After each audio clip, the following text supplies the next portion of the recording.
السلام علیکم دوستو، آج میں آپ کے لیے لے کے آئی ہوں خونی حویلی کا آخری حصہ۔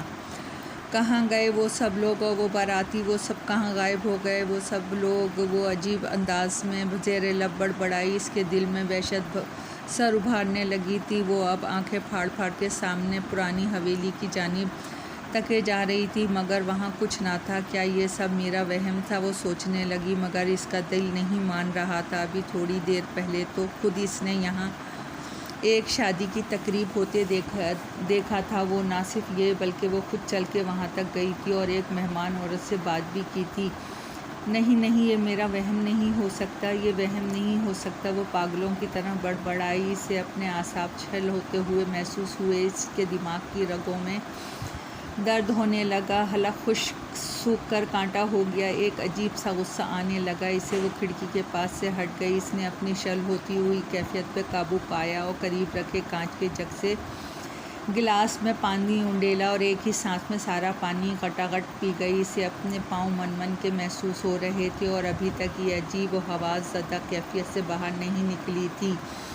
اس کا دل و دماغ بار بار وہم کی نفی کر رہا تھا۔ انہیں یہ تسلیم ہی نہیں تھا کہ ابھی تھوڑی دیر پہلے جس بارات اور سجی سنوری حویلی کو گلشن نے اپنی آنکھوں سے دیکھا تھا، وہ پل بھر میں کسی طرح ایک پرہیبت ویران حویلی میں تبدیل ہو جائے گی۔ ابھی وہ اپنا سر تھامے حیران و پریشان سی کھڑی تھی۔ اچانک کھلی ہوئی کھڑکی سے دوبارہ شادیانے بجنے کی آوازیں سنائی دینے لگیں۔ وہ بری طرح چونکی اور وحشت زدہ ہو کے کھڑکی کی طرف آ کر جب اس نے سامنے دیکھا تو سانس جیسے اس کے سینے میں اٹک گیا۔ وہی بارات کا روشن منظر اس کی آنکھوں کے سامنے تھا۔ یہ دیکھ کر اسے حیرت کا ایک شدید جھٹکا لگا۔ ابھی تھوڑی دیر پہلے تو یہاں کچھ نہ تھا، پھر یہ سب اچانک سب کہیں میں واقعی کوئی خواب تو نہیں دیکھ رہی؟ اس نے حیرت و پریشانی سے سوچا، پھر اپنی کلائی پہ دانت سے کاٹا تو تکلیف کا احساس ہوا، یعنی وہ خواب نہیں دیکھ رہی تھی تو پھر یہ کیا اصرار تھا؟ یہ کیا تھا؟ اس نے پھر بغور سامنے دیکھا۔ بارات کا شور اب دھیما پڑ گیا تھا، لوگ اب واپس لوٹ رہے تھے، روشنی بھی بجھ گئی تھی۔ شاید چند لوگ اندر حویلی میں دولہا دلہن کے ساتھ موجود تھے۔ حویلی پر سناٹا چھا گیا۔ گلشن کچھ سوچ کر باہر تاریکی میں آ گئی اور تیز تیز قدموں کے ساتھ ویران حویلی کے قریب آ کے چند ثانیے رک گئی اور اس کی سانس پھولی ہوئی تھی۔ پرانی حویلی پہ سناٹا طاری تھا، تاہم ابھی بھی ظاہر یہ ہو رہا تھا یہاں ایک شادی کی تقریب ہوئی تھی۔ گلشن نے ذرا دیر رک کر دھڑکتے دل کے ساتھ آگے قدم بڑھایا اور پھر کپکپاتی قدموں سے حویلی کے بڑے دروازے پہ آ کے رکی اور لرزتے ہاتھ سے دروازے کو اندر دھکیلا۔ ایک بڑا کمرہ تھا، یہ روشن تھا مگر وہاں کوئی موجود نہیں تھا۔ گلشن نے اندر قدم رکھ دیا۔ ایک طرف کمرے میں کسی کے ہنسنے اور باتیں کرنے کی آوازیں سنائی دے رہی تھیں اور گلشن کا دل خوف سے جکڑا ہوا تھا، مگر ایک انجانی قوت تھی کہ اس کے قدم اس دروازے کی طرف بڑھنے لگے، مگر کمرے کا دروازہ مکمل بند نہیں تھا جس کی روشنی باہر آ رہی تھی۔ وہ اپنی کیفیت پہ قابو پاتے ہوئے دھیرے دھیرے آگے بڑھنے لگی۔ اندر سے ہنس ہنس کر باتیں کرنے کی آوازیں آ رہی تھیں۔ ان آوازوں سے معلوم ہوتا تھا کہ اندر ایک عورت اور ایک مرد موجود ہیں۔ کیا یہ دولہا دلہن تھے؟ اس کے ذہن میں ابھرا۔ پھر دروازے کے قریب پہنچ کر ذرا رکی اور پکارا، کون ہے؟ گلشن کے پکارنے کی دیر تھی کہ اچانک اندر گہری خاموشی چھا گئی، ایسی خاموشی کہ جیسے اندر کوئی موجود نہ ہو۔ پھر ٹھیک اسی لمحے حویلی میں اندھیرا چھا گیا، جیسے اچانک بجلی چلی گئی ہو۔ گلشن کا دل اچھل کر حلق میں آ گیا۔ پھر اس نے دیکھا کہ اندر کمرے میں روشنی برقرار تھی۔ ایک لمحے کو گلشن کا پھر دل چاہا کہ وہ اس منحوس جگہ سے فرار ہو جائے، مگر اس کے قدم جیسے کسی نے پکڑ لیے تھے۔ وہ کوئی انجانی اور غیر مرئی طاقت اسے کمرے کے اندر آنے پہ اکسا رہی تھی۔ پھر اگلے ہی لمحے گلشن کپکپاتے ہاتھوں سے دروازے کو دھکیل کے اندر داخل ہو گئی۔ سامنے ایک مسیری پڑی تھی جسے بڑے خوبصورت انداز میں سجایا گیا تھا۔ گلشن نے دیکھا کہ مسیری پہ پھولوں اور رنگین جھالروں کی سیج بنی ہوئی تھی۔ یقیناً دولہا دلہن اندر موجود تھے۔ ایسے میں گلشن کو یہ بات اس کے خلاف لگی اور وہ فوراً واپس جانے کے لیے مڑی۔ وہ دروازے تک پہنچی ہی تھی کہ ایک نسوانی آواز نے اسے عقب سے پکارا، واپس کیوں جا رہی ہو؟ لوٹ آؤ، دیکھو ہماری شادی۔ گلشن کے قدم اپنی جگہ پہ جم کر رہ گئے۔ اس نے کھڑے کھڑے آہستگی سے گردن موڑ کے عقب میں مسیری کی جانب دیکھا تو جیسے پتھر کی بن گئی۔ وہ منظر اتنا ہی خوفناک اور ڈراؤنا تھا کہ گلشن کے حلق سے چیخ بھی نہ نکل پائی۔ سامنے مسیری پہ زرق برق لباس میں دولہا دلہن بیٹھے تھے، مگر دونوں کے سر شانوں سے غائب تھے۔ پھر دولہا دلہن نے اسے دونوں ہاتھوں سے بڑھاتے ہوئے گلشن کو اپنی طرف بلایا۔ تب نہ جانے کس طرح گلشن کے حلق سے چیخ بلند ہوئی اور وہ اندھا دھند دوڑتی ہوئی کمرے اور پھر حویلی سے باہر آ گئی۔ باہر پہنچ کے جب اس نے صدر دروازے کی چند سیڑھیاں اترنے کے لیے پاؤں رکھا تو دہشت سے اس کی آنکھیں پھیل گئیں۔ چاند کی ٹھنڈی روشنی میں اس نے پیروں کے نیچے دو کٹے ہوئے سر پڑے ہوئے دیکھے، ایک سر عورت کا اور کسی دلہن کی طرح سجا ہوا، دوسرا سر کسی مرد کا جس کی پلکیں جھپکاتی آنکھیں گلشن کو اپنے وجود میں سرسراہٹ کرتی محسوس ہو رہی تھیں۔ گلشن نے مارے دہشت کے چیخ ماری اور چھلانگ لگا دی۔ دونوں کے کٹے ہوئے سروں کو پھلانگنے کی صورت میں وہ زمین پہ آ گری۔ پھر اس نے اٹھنے میں دیر نہیں لگائی اور گرتے ہی اٹھ کر دیوانہ وار چیختے چلاتے ہوئے اپنی حویلی کی طرف دوڑ لگا دی۔ اپنے عقب میں سے رونے اور چیخنے چلانے، ڈراؤنی پھر شیطانی قہقہوں کی آوازیں آنے لگیں، مگر اس کے قدم نہیں رکے۔ وہ کسی نہ کسی طرح گرتی پڑتی حویلی پہنچی اور کمرے میں ایک کرسی پہ بیٹھ کے گہرے گہرے سانس لینے لگی۔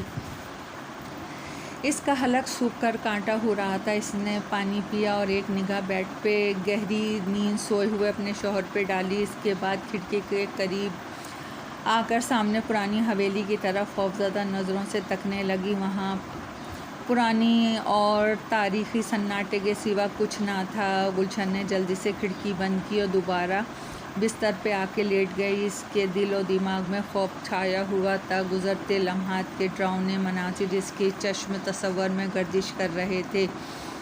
وہ سربریدہ دولہا دلہن کون تھے اور پرانی حویلی کے دروازے کے چوکھٹ پہ پڑے کٹے ہوئے سر جو یقیناً دونوں دولہا اور دلہن ہی کے ہو سکتے تھے، گلشن کی آنکھوں کے سامنے گردش کر رہے تھے۔ سربریدہ سروں کے نقوش جو ایک مرد اور عورت کے تھے گلشن کے ذہن میں جیسے چپک کر رہ گئے تھے۔ ان کی یک ٹک اور یگانہ پلکیں جھپکاتی آنکھیں گلشن کو ابھی تک بھولی نہیں تھیں۔ وہ سنجیدگی سے سوچنے لگی کہ یہ سب کیا اس کا وہم ہے؟ ہرگز نہیں۔ دوسرے ہی لمحے گلشن نے اپنے خیال کی خود ہی تردید کی۔ یہ سب حقیقت تھا، خود اس نے اپنی آنکھوں سے یہ سب ڈراؤنے مناظر دیکھا تھا۔ وہ یہ سب نہیں جھٹلا پا رہی تھی۔ کوئی اس کی بات پر یقین کیسے کرتا؟ باہر اب سفیدہ سحر نمودار ہونے لگا تھا۔ اس نے اپنے شوہر حامد کو یہ بتائی تو حسب توفیق اس نے گلشن کے ڈراؤنے خواب پہ معمول کیا۔ حقیقت یہ تھی کہ حامد خود اپنی کسی پراسرار پریشانی میں گھرا ہوا تھا، تاہم وہ ضرور چونکا تھا جب گلشن نے اسے یہ بتایا کہ دولہا دلہن کا نام اختر و فاطمہ تھا۔ تو ایک لمحے کے لیے اس نے چونک کر گلشن کی طرف گہری نظروں سے دیکھا۔ گلشن نے محسوس کیا کہ حامد کو حیرت سے زیادہ تشویش، جھٹکا لگا تھا، مگر پھر حامد زیادہ دیر گلشن سے بات نہ کر سکا اور اپنے کمرے میں چلا گیا۔ یہ اسی روز شام کا ذکر تھا۔ حامد اندر اپنے کمرے میں تھا۔ دروازے پہ کسی نے دستک دی۔ گلشن اٹھ کر دروازے تک آئی۔ آج نجمہ نہیں آئی تھی، اس لیے گلشن نے دروازہ خود ہی کھولا۔ سامنے انور کھڑا گلشن کی طرف تیز نظروں سے دیکھ رہا تھا۔ اس کے ہاتھ میں ایک بڑا سا تھال تھا۔ باہر خزاں آلود جھکڑ چل رہے تھے۔ تھال پر ریشمی رومال ڈھانپا ہوا تھا۔ یہ کیا ہے؟ گلشن نے کسی قدر تلخی سے پوچھا۔ جی مالکن، یہ کچھ کشمیری سے مالٹے توڑے تھے، سوچا آپ کے لیے لے آؤں۔ گلشن نے نہ چاہتے ہوئے وہ تھال لے لیا۔ پھر سپاٹ لہجے میں پوچھا، نجمہ آج نہیں آئی؟ طبیعت تو ٹھیک ہے اس کی؟ جی وہ ذرا بیمار ہے، سر میں درد تھا اس کے، اس نے زرد آنکھوں سے دیکھتے ہوئے جواب دیا۔ کل رات یہاں پرانی حویلی میں کس کی شادی ہو رہی تھی؟ لمحہ بھر بعد گلشن نے پوچھا تو ایک لمحے کو انور کے چہرے پہ شکنوں کا جال پھیلتا گیا۔ پھر اس نے نفی میں اپنا سر ہلاتے ہوئے کہا، نہیں تو بھلا اس ویرانے میں اور وہ بھی اس پرانی آصف زدہ حویلی میں بھلا کون بے وقوف شادی کرے گا؟ گلشن کے لبوں سے نکلا۔ پھر وہ اندر آ گئی۔ تھال اس کے ہاتھوں میں جو خاصا وزنی معلوم ہو رہا تھا، اچانک نہ جانے کس طرح تھال کے اوپر ڈھکا ہوا ریشمی رومال پھسل کے نیچے گرا۔ گلشن کی جو نظر تھال پر پڑی تو خوف اور دہشت سے اس کے حلق سے چیخ نکل گئی۔ تھال میں اختر و فاطمہ یعنی دولہا دلہن کے سر رکھے ہوئے تھے۔ تھال گلشن کے ہاتھ سے چھوٹ کر فرش پر گر چکا تھا اور دونوں خون بہاتے کٹے ہوئے سر فٹ بال کی طرح دور تک لڑکتے چلے گئے۔ گلشن چیختی چلاتی ہوئی کمرے کی طرف دوڑ گئی۔ اندر سے اس وقت حامد اس کی چیخ سن کے بدحواس ہو کے نکل رہا تھا۔ گلشن اس کے ساتھ لپٹ گئی۔ حامد حامد وہ گلشن کے حلق سے گھٹی گھٹی آواز نکل رہی تھی۔ وہ انگلی سے ایک طرف فرش پہ اشارہ کر رہی تھی۔ کیا ہوا؟ کون ہے یہاں؟ تو کوئی کچھ بھی نہیں، حامد نے اسے سنبھالتے ہوئے کہا۔ گلشن کا پورا وجود لرز رہا تھا۔ اس نے ڈرتے ڈرتے گردن موڑ کے خوفزدہ نظروں سے سامنے دیکھا تو دنگ رہ گئی۔ فرش پر تھال الٹا پڑا ہوا تھا اور جا بجے بڑے بڑے سرخ سیب و مالٹے بکھرے ہوئے تھے۔ کیا ہے یہ؟ یہاں تو کچھ بھی نہیں ہے۔ تم نے کیا دیکھا تھا؟ حامد نے اس سے پوچھا تو گلشن نے اسے ساری بات بتائی کہ تھال میں 2 کٹے ہوئے سر رکھے تھے۔ حامد نے اپنا سر پکڑ لیا۔ اب وہ گلشن کی دماغی حالت پہ شبہ کرنے لگا تھا۔ اسی روز ارشد آیا۔ وہ خلاف معمول بہت شاداں و فرحاں تھا۔ اس بار گلشن بھی ان دونوں کے درمیان موجود تھی۔ ارشد نے مسرور ہو کے حامد کو ایک خوشخبری سناتے ہوئے بتایا، حامد صاحب مبارک ہو، دشمنوں کا منہ کالا ہو گیا ہے، وہ اپنے مقصد میں ناکام ہو گئے ہیں۔ اس کے بعد حامد بھی کھل اٹھا۔ پھر کیا ہوا بتاؤ تو ذرا۔ اختر و فاطمہ کے قتل کا معاملہ داخل دفتر کر دیا گیا ہے۔ اس کا مطلب ہے تمہاری حکمت عملی کامیاب رہی ہے، حامد نے کہا۔ ارشد فخر سے بولا، جی ہاں، یہ تو اچھا ہوا کہ آپ نے میرے مشورے پر عمل کرتے ہوئے کوئی کارروائی نہ کی اور خاموشی سے یہاں سکونت اختیار کر لی، ورنہ حالت بہت نازک تھی۔ آپ کے منظر عام پہ آنے یا کسی بھی جوابی کارروائی کرنے سے حالات الجھ سکتے تھے۔ اس کا مطلب ہے کہ اب ہم واپس لوٹ چلنا چاہیے، حامد نے کس قدر خوش ہو کے کہا۔ ارشد فوراً بولا، نہیں سر، ابھی معاملہ پوری طرح ٹھنڈا پڑنے دیں۔ آپ کو یہاں کوئی تکلیف تو نہیں ہے نا؟ پھر حامد کو جیسے کچھ یاد آیا۔ وہ ارشد سے بولا، یار میں نے تمہیں اپنی ایک نیلی ڈائری لانے کو کہا تھا، وہ کہاں ہے؟ اس کی بات سن کے ارشد کے چہرے پہ ایک رنگ آ کر گزر گیا۔ اس نے ایک نظر پہلے گلشن پہ ڈالی، پھر حامد کی طرف دیکھتے ہوئے خاص الجھن آمیز پریشانی سے بولا، میں آپ کی رہائش گاہ پہ گیا تھا اور آپ کے کمرے کی وہ ڈائری ڈھونڈنے کی کافی کوشش کی، مگر میرے ہاتھ نہ لگ سکی۔ کیا مطلب؟ پریشانی کے باعث حامد کا منہ کھل گیا۔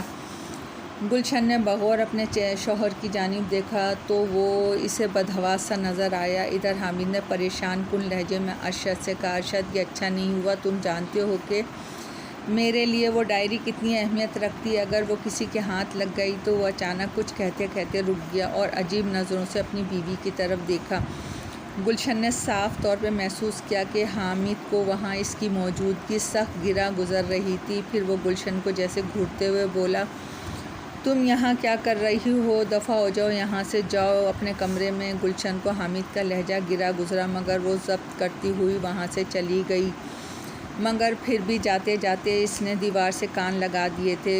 پھر اس نے حامد کو ارشد سے کہتے سنا، ارشد تمہیں ہر صورت وہ ڈائری تلاش کرنی ہے، تم نہیں جانتی کہ میں نے سر اسے بہت تلاش کرنے کی کوشش کی تھی۔ حامد نے جب دانستہ اپنا جملہ مکمل نہ کر سکا تو ارشد نے بلا تعمل جیسے اپنی گلہ خواصی کرنی چاہیے۔ بہرطور پھر گلشن وہاں ایک لمحے بھی نہ ٹھہری اور واپس اپنے کمرے میں آ گئی۔ اس نیلی ڈائری پہ گلشن کا ذہن کھٹک گیا تھا۔ وہ الجھ کر سوچنے لگی، آخر اس ڈائری میں ایسا کیا تھا جس کی گمشدگی پر حامد اس قدر پریشان اور حواس باختہ ہو گیا تھا۔ گلشن نے ذہن پہ زور دیا تو اسے یاد آیا کہ وہ اکثر اپنے شوہر کو ایک خاص ڈائری لکھتے ہوئے دیکھا کرتی تھی، جس کے بارے میں حامد اس قدر پریشان دکھائی دے رہا تھا، اور حامد نے اس کے بارے میں اس قدر اسے بتایا کہ وہ اس میں چھوٹے موٹے جرائم کی تفصیل لکھا کرتا ہے جنہیں کامیابی سے حل کر چکا ہوتا ہے۔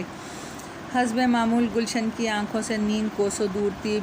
باہر خزاں آلود سناٹے دار جھکڑ چل رہے تھے۔ ہر سو دم بخود کر دینے والی خاموشی چھائی ہوئی تھی۔ دلوں پر ہولناکی طاری کر دینے والے اس ماحول کی اب گلشن عادی ہو چکی تھی۔ اس کا دل و دماغ اب تک پیش آنے والے حالات پر وحشت زدہ اور پریشان ہو رہا تھا۔ دفعتاً باہر پرانی حویلی کی طرف سے وہی مانوس چیخیں بلند ہوئیں۔ چیخ کی آوازیں سن کے گلشن کا دل تیزی سے دھڑکنے لگا۔ وہ اپنی لرزتی کانپتی حالت پہ قابو پاتی ہوئی دھیرے دھیرے چلتی ہوئی کھڑکی کی طرف آئی اور کپاتے ہاتھوں سے کھڑکی کھول دی۔ باہر سے فراٹے دار ہوا کا یک بستہ جھونکا اس کے چہرے سے ٹکرایا اور گلشن کو بے اختیار جھرجھری سی آ گئی۔ سامنے گرد آلود فضا میں ایسے پرانی حویلی کا خاکہ نظر آ رہا تھا۔ وہ یوں ہی دم سادے پرانی حویلی کی طرف تکے جا رہی تھی۔ باہر اطراف میں مدھم اور نرم نرم سی خوابناک چاندنی پھیلی ہوئی تھی۔ بانس کے درختوں میں گھری ہوئی پرانی حویلی پر سوگواریت طاری تھی۔ اوپر آسمان پہ آوارہ بادلوں کے ٹکڑے پھیلے ہوئے تھے۔ ایسے میں اچانک گلشن کی نظر پرانی حویلی کے دروازے پہ پڑی۔ وہ بری طرح ٹھٹکی۔ اس نے دیکھا دروازہ آہستگی کے ساتھ کھلا تھا اور پھر دوسرے ہی لمحے گلشن کا دل خوف کے مارے دھک سے رہ گیا۔ کوئی دروازے سے باہر نکل رہا تھا۔ وہ 2 افراد کا حوالہ تھا۔ زرق برق لباس میں وہ دلہا دلہن کی طرح معلوم ہو رہے تھے، مگر جب گلشن نے بغور ان کی طرف دیکھا تو ان کی گھگی بن گئی۔ ان دونوں دلہا دلہن کے شانوں سے سر غائب تھے، مگر وہ آہستہ آہستہ یوں بڑھ چلے آ رہے تھے جیسے سب کچھ دیکھ رہے ہوں۔ وہ دونوں سیدھی کھڑکی کی طرف بڑھے چلے آ رہے تھے۔ دور کہیں مدھم مدھم شہنائیاں بجنے کی بھی گونج سنائی دے رہی تھی۔ وہ انتہائی دل ہلا دینے والا منظر تھا۔ گلشن کو تو جیسے سکتہ ہو گیا تھا، پھر نہ جانے اس میں کیسے یکدم ہمت پیدا ہو گئی کہ اس نے جلدی سے کھڑکی کے دونوں پٹ بند کر دیے اور گہرے گہرے سانس لینے لگی۔ اس کا دل سینے میں بری طرح دھڑک رہا تھا، کان سائیں سائیں کر رہے تھے، پھر چہرے پہ ٹھنڈ کے باوجود پسینے کی بوندیں نمودار ہوئی تھیں۔ نہ جانے کیوں گلشن کو اب ایسا محسوس ہو رہا تھا کہ آج اس کا آخری وقت ہے۔ ٹھک ٹھک ٹھک اچانک باہر سے کسی نے کھڑکی پہ دستک دی۔ گلشن کا پورا وجود اب بری طرح لرزنے لگا تھا۔ اس کے حلق سے آواز تک نہیں نکل پا رہی تھی کہ وہ سامنے مسیری پہ بے سود سوئے ہوئے حامد کو پکار کے جگاتی، مگر گلشن نے کھڑکی نہیں کھولی اور پیٹھ کے بل بند کھڑکی کے سامنے چپکی رہی۔ تب پھر اچانک اس کے وجود کے ایک زوردار جھٹکا لگا اور بے اختیار گلشن کے حلق سے چیخ برآمد ہوئی۔ کسی نے باہر سے کھڑکی کو اندر کی دھکیل کر کھولا تھا، جس کے زور پر گلشن چند قدم آگے لڑکھڑا گئی تھی۔ گلشن نے ڈرتے ڈرتے پلٹ کر کھڑکی کی طرف دیکھا تو اس کے رونگٹے کھڑے ہو گئے۔ دونوں سرکٹے دولہا دلہن کھڑکی کے قریب موجود تھے۔ پھر لباس سے جو دلہن محسوس ہو رہی تھی، اس نے اپنا ایک ہاتھ اوپر اٹھا کے کھڑکی کے اندر کوئی شے اچھال دی۔ اس کے فوراً بعد وہ دونوں وجود غائب ہو گئے۔ باہر ہر سو خاموشی اور تاریکی کا راج تھا۔ گلشن پہلے تو پھٹی پھٹی آنکھوں سے اس شے کو دیکھنے لگی جسے سرکٹی دلہن نے اندر اچھالا تھا۔ اس نے دیکھا ایک نیلے رنگ کی ڈائری تھی۔ گلشن کے ذہن کو ایک جھٹکا لگا۔ نیلی ڈائری! اس کے ذہن میں اچانک سوال ابھرا، کیا یہ وہی ڈائری تو نہیں ہے جسے حامد تلاش کر رہا تھا؟ اس کے دل میں اب خوف کی جگہ تجسس نے لے لی تھی۔ اس نے ایک نظر گہرے سوئے نیند میں ڈوبے حامد کی طرف دیکھا، پھر جلدی سے آگے بڑھ کر اس نے کھڑکی بند کی اور ڈائری اٹھائی اور پھر بیڈ روم سے نکل کے ہال نما کمرے میں آ گئی۔ یہاں ایک بلب روشن کر کے آرام دہ کرسی پر برجمان ہوئے اور ڈائری کو اب اچھی طرح پہچان چکی تھی۔ وہ حامد ہی کی ڈائری تھی۔ گلشن نے خود اس پر حامد کو لکھتے ہوئے دیکھا تھا اور جس کی گمشدگی سے وہ پریشان تھا۔ گلشن نے ڈائری کھولی تو ایک تصویر نیچے آ گری۔ گلشن نے قدرے چونک کے اٹھائی۔ وہ ایک مرد اور عورت کی شادی کی تصویر تھی، مگر تصویر کو دیکھ کے گلشن کو ایک اور جھٹکا لگا۔ یہ تصویریں ایسے شناسا سی لگیں۔ دونوں کے چہروں پہ مسرت بھری مسکراہٹ تھی۔ گلشن کے ذہن میں وہ کٹے ہوئے سر گھوم گئے جن کے چہروں کے نقوش گلشن کو ابھی تک نہیں بھولے تھے۔ اس کا مطلب یہ تھا کہ اس بدنصیب جوڑے اختر اور فاطمہ کی تصویر تھی۔ گلشن کا ذہن معاملات کی تجسس کر رہا تھا کہ اچانک اس نے دیکھا تصویر میں اس ہنستے مسکراتے نئے نویلے جوڑے کے سر شانوں سے غائب ہو گئے۔ گلشن کے حلق سے گھٹی گھٹی چیخ نکل گئی اور تصویر ڈائری سمیت اس کے ہاتھ سے چھوٹ کے نیچے گر پڑی، مگر پھر دوسرے لمحے جانے کہاں سے گلشن کے اندر اتنا حوصلہ ہوا۔ اس نے تصویر اور ڈائری اٹھائی۔ تصویر اب واپس اپنی اصل حالت میں آ چکی تھی، لیکن ایک اور چونکا دینے والا منظر سامنے تھا۔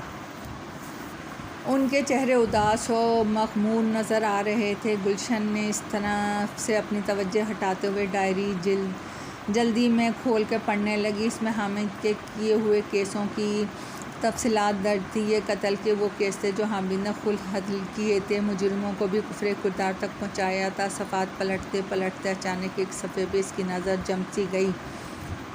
ایک صفحے پہ بڑی سی سرخی یوں تھی: اختر و فاطمہ مرڈر کیس۔ گلشن پھٹی پھٹی آنکھوں سے دیکھنے اور پڑھنے لگی۔ وہ تحریر حامد کا فخر نامہ نہیں بلکہ اعتراف نامہ محسوس ہو رہی تھی۔ لکھا تھا: اب تک میں نے اپنے پیشہ ورانہ زندگی میں جو بھی کیس حل کیے ہیں وہ زیادہ تر قتل ہی کے تھے، مگر مجھے کیا معلوم تھا کہ ایک دن اپنے ہاتھوں قتل ہونے والے افراد کی روداد بھی مجھے ہی لکھنی پڑے گی۔ اسے میری عجیب جبلت پر ہی معمول کرنا چاہیے کہ میں سیٹھ اسد کی بیٹی فاطمہ سے پیار کرتا تھا، مگر افسوس یہ پیار یک طرفہ تھا۔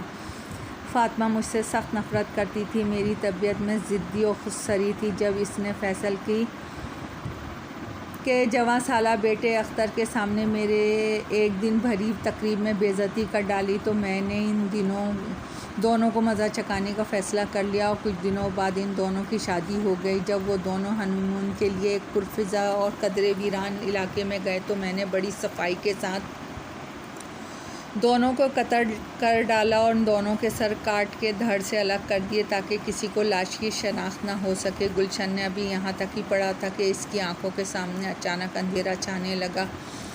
پورا حال کمرہ اسے گھومتا ہوا دکھائی دینے لگا۔ اس کی سانسوں کی رفتار لمحہ بہ لمحہ تیز ہوتی چلی گئی۔ حلق سوکھ کر کانٹا ہو گیا۔ ڈائری اس کے ہاتھ سے چھوٹ کے نیچے گر پڑی۔